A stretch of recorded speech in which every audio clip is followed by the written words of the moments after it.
OTEP, cher Kamit, aujourd'hui nous sommes vendredi et comme de coutume, je vais prendre le temps pour répondre à vos questions, lesquelles vous avez posées durant cette semaine. Mais bien avant de commencer, j'aimerais faire le point sur un partage que j'ai fait en semaine en ce qui concerne les événements à venir.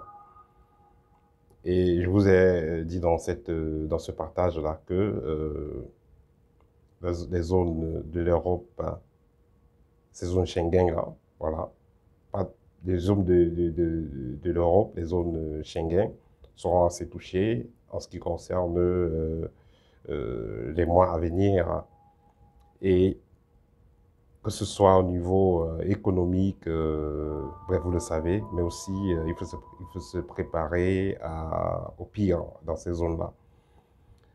Vous savez le conflit qu'il y a avec la Russie et l'Ukraine, c'est-à-dire la Russie même avec l'OTAN qui est derrière l'Ukraine, toutes ces situations-là, tout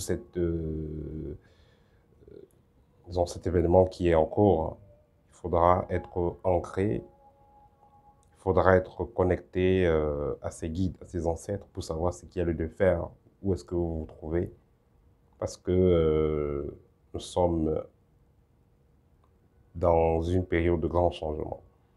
Vous savez, les zones, beaucoup de peuples ont passé des siècles de souffrance, de maltraitance.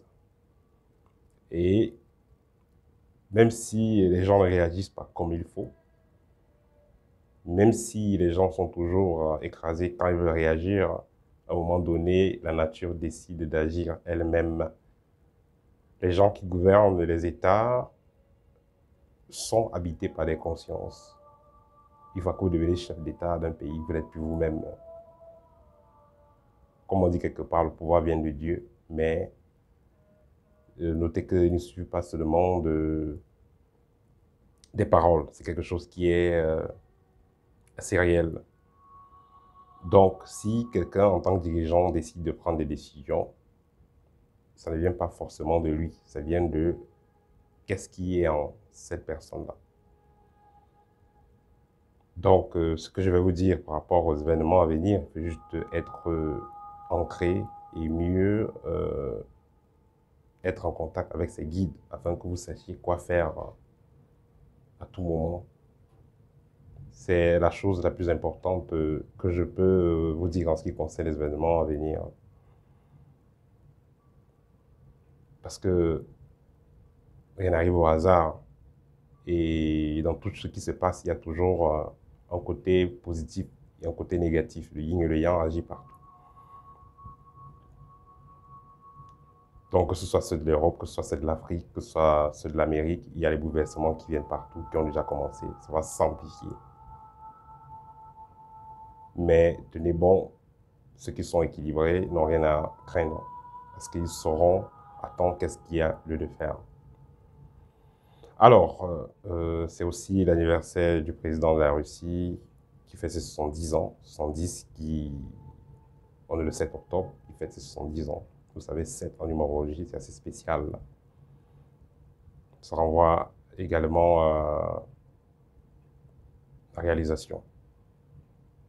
Donc, il faudra, je ne vais pas vous demander de supporter un pays X ou Y, mais il faudra tout simplement supporter la maths, supporter la justice. Et vous devez faire très attention aux médias euh, qui ne font que faire de la propagande et des mensonges. Écoutez les chaînes, par exemple, comme Média Afrique, voilà, et d'autres chaînes qui disent la vérité. Donc faites très attention par rapport à ce qui est raconté dans les réseaux sociaux, parce qu'il y a trop de propagande et trop de mensonges. Quelqu'un disait qu'on peut transformer, avec les médias, on peut transformer l'agresseur en agressé et l'agressé en agresseur. Voilà. Je ne veux pas trop rentrer dans la politique. Vous savez, je ne veux pas voir censurer ma chaîne. Alors, on va donc aller directement sur vos questions, les questions que vous avez posées pendant la semaine. La première question, qu'est-ce que vous pensez du bouddhisme et de l'Ekankar? Bouddhisme intéressant, il y a les techniques de méditation, on parlait de l'énergie, de plan spirituel. Mais c'est que je n'aime pas trop dans les religions, certaines religions, c'est que ils attendent un sauveur. C'est quand on attend un sauveur, c'est quand on commence à adorer des personnes au lieu d'adorer euh, le Créateur. On commence à adorer un être humain. Voilà, c'est ce qui devient déjà compliqué dans cela.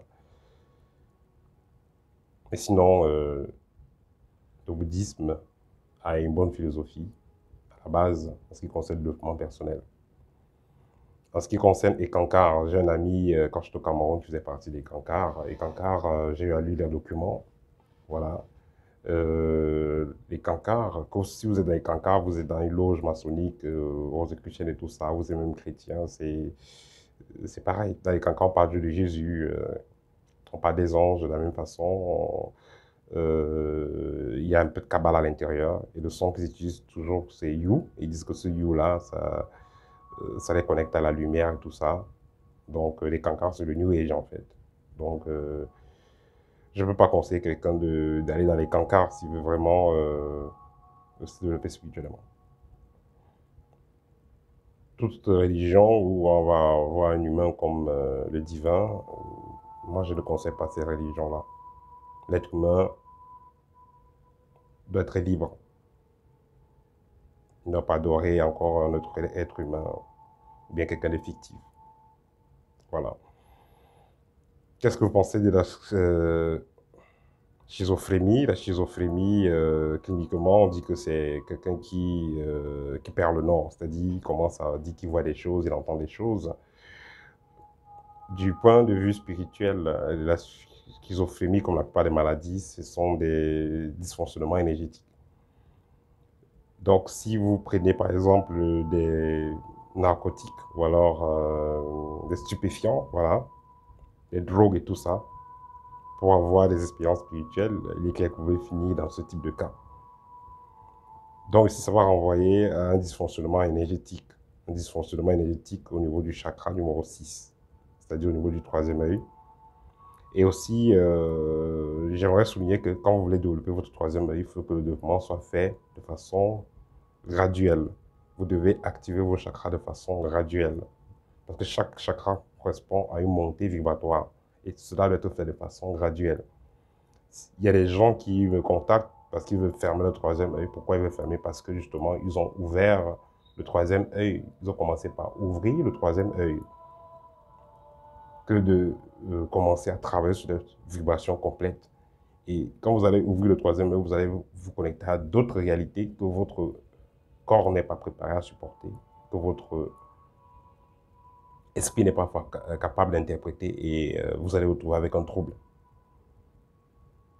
Si vous voulez être capable de porter un appareil ou alors de maintenir votre main dans un câble électrique de 50 volts, vous devez être capable de supporter déjà 10, 15, 30, 40, 45 pour arriver à 50. Vous commencez directement à 50, vous aurez un grave problème.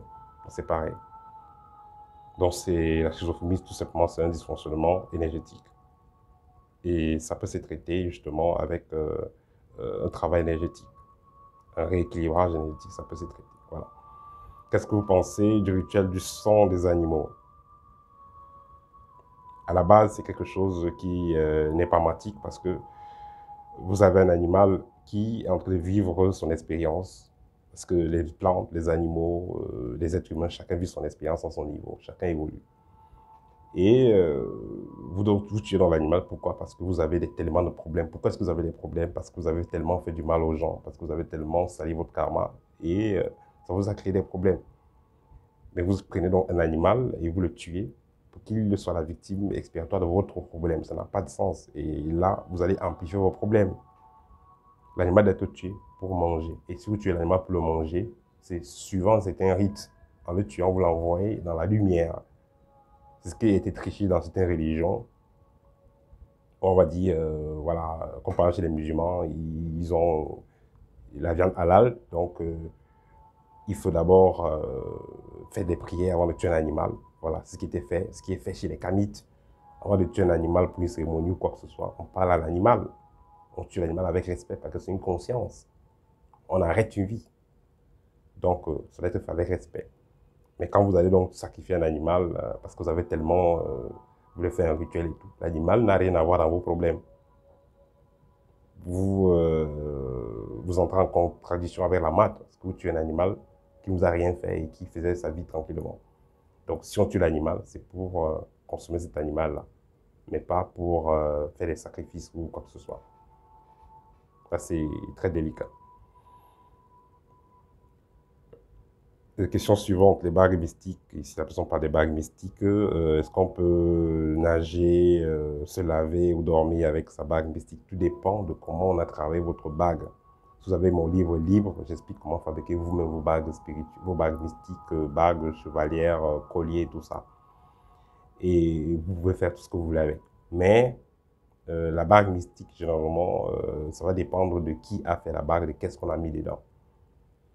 Si c'est l'esprit du feu, il y a certaines choses qu'il ne faut pas faire. Si c'est l'esprit de l'eau, il y a certaines choses qu'il ne faut pas faire. Si c'est l'esprit de la terre, ainsi de suite. Si c'est l'esprit de mort, il y a des choses qu'il ne faut pas faire. Avec certaines bagues, par exemple, vous ne pouvez pas aller où il y a enterrement, un deuil.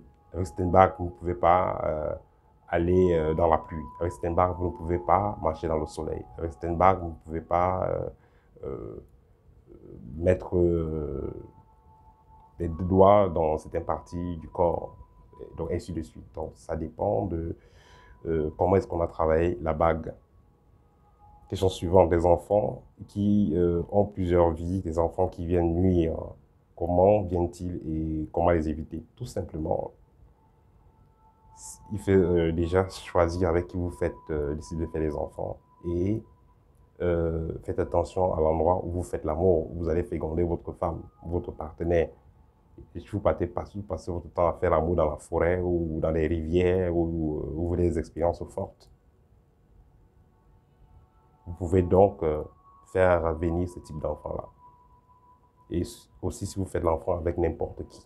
Il y a des gens qui ont des karmas très lourds, qui ont des histoires très compliquées au niveau karmique. Si vous faites l'enfant avec ce type de personnes, vous allez donc porter le chapeau et être obligé de vivre de pareilles expériences. Donc faites très attention à cela. Faites un enseignement sur la Shekinah. Je ferai un enseignement sur la Shekinah très bientôt. Peut-être demain ou en semaine.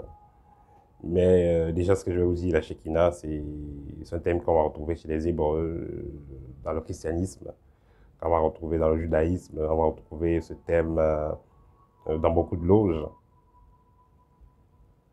Voilà, ça renvoie tout simplement à une matrice énergétique.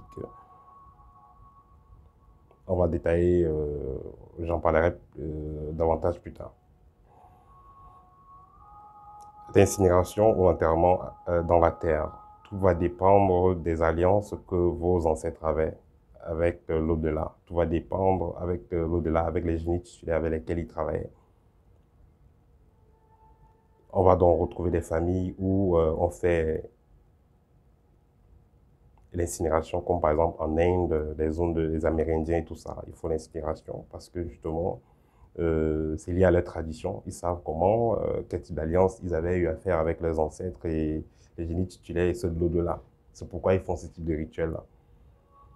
Si vous êtes bantou, par exemple, vous savez que normalement, on doit vous enterrer. Et dans certaines régions du Cameroun, comme par exemple à l'ouest du Cameroun, quand quelqu'un décède, on enterre la personne. Après un an, à peu près, on va retirer le crâne pour aller mettre dans la salle des crânes. Ça symbolise par exemple une résurrection. Donc si vous êtes dans de ce clan-là, et quand vous mourrez, on prend plutôt on prend votre corps, on brûle. Ça va créer d'autres choses. Donc ça n'entre pas dans vos traditions. Et vous allez vous trouver en train d'être une âme errante où vous allez retrouver une situation compliquée, justement parce que ce n'est pas dans votre tradition. Ça n'entre pas dans l'alliance que vos ancêtres ont eu à faire avec l'au-delà.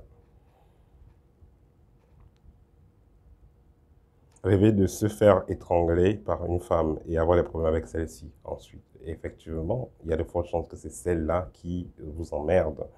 Contactez-moi en privé, je vais vous dire exactement quoi faire. Je vais d'abord consulter pour voir si c'est vrai. Vous allez passer par une consultation et ensuite je vous dirai quoi faire pour pouvoir limiter cela.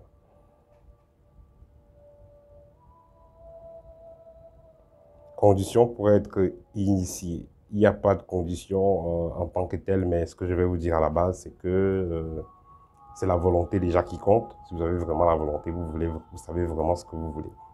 L'essentiel n'est pas d'être motivé. L'essentiel, c'est de persévérer. Voilà, vous avez décidé et vous restez dans votre décision. Vous voulez connaître. Et j'aimerais vous dire aussi que la destinée change. S'il était prévu que vous allez mourir dans une semaine, dans un mois et tout ça, vous pouvez changer les choses. Si votre mission de vie était que vous soyez à un niveau 10, avec votre persévérance, vous pouvez atteindre le niveau 50. Donc l'être humain est comme ça. Il faut tout simplement avoir la volonté et s'engager de façon durable. Et tout va bien se passer. C'est vous qui allez limiter, qui allez donner les limites de vos réalisations. Une autre personne m'a dit, elle a un rêve où elle est dans une voiture où les pièces manquent. Ça, c'est un appel à l'initiation. Ça veut tout simplement dire que vous devez mieux vous outiller pour pouvoir réaliser votre mission de vie. Tout simplement. Voilà, je pense que là, j'ai répondu à toutes vos questions. Voilà, si vous êtes intéressé par les formations que nous donnons, allez dans le site www.kamit avec K et S à la fin ou écrivez-moi directement. Également, si vous voulez l'un de mes livres libres qui vous donnent des techniques pour pouvoir vous purifier vous-même, purifier l'environnement, créer vos outils de protection et autres. Si vous n'avez pas les moyens pour suivre une formation complète comme celle que nous donnons sur une durée de 15 mois, vous pouvez néanmoins vous procurer dans le livre libre. Voilà le livre Art de rayonner qui va vous proposer des techniques pour pouvoir récupérer votre étoile, la faire briller et protéger ce rayonnement-là. Voilà, je pense que c'est tout pour aujourd'hui. À très bientôt chez Kamit et Otep.